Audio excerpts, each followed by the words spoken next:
Going into a crime series, we know that deaths happen.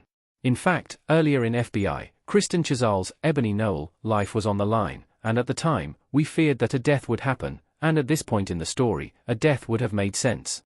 However, in the FBI Season 7 finale, another life is put in jeopardy, as Isabel, Alana de la Garza, suddenly collapses at the very end of the episode.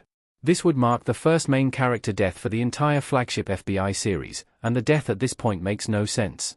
It would be different if Alana de la Garza wanted to leave the series, but there have been no hints of that being the case. So, it would mean Isabel's death would be purely for creative reasons, and it's certain to lead to a downfall for the series if the writers go this route.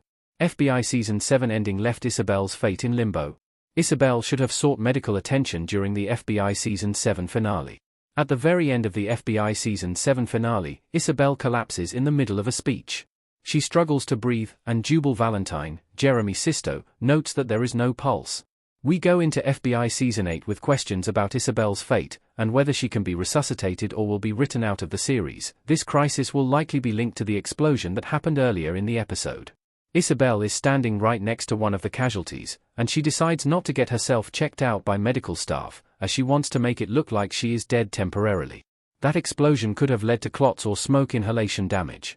Isabel's death will be the first major casualty in FBI. Main characters have only exited with the chance to return.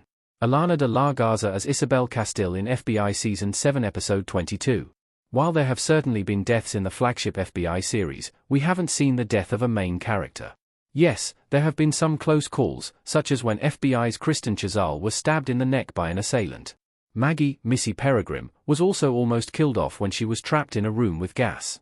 Meanwhile, FBI Most Wanted did kill off Jess LaCroix, but that was due to Julian McMahon wanting to leave the series, and it happened in the third season. If Isabel dies, it marks a series first in 7 seasons. That's too long to go to suddenly kill off a main character purely for creative reasons. By not having a death for 7 seasons, there's a sense of hope for the main characters. It doesn't matter what type of situation they end up in, they will find a way out to survive. While this may not be realistic, it's great for escapism when watching the show. What Isabel's death means for FBI's future. Killing a main character off now would be a huge mistake.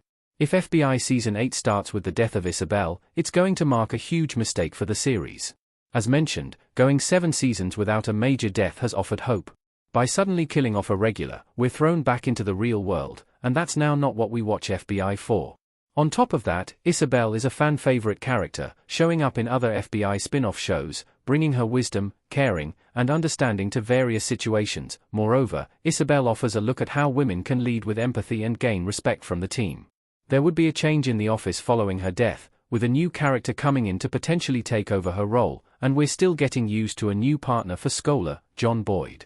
We'd no longer trust the writers to keep our FBI characters safe, which could lead to a decline in the ratings and the end of the series.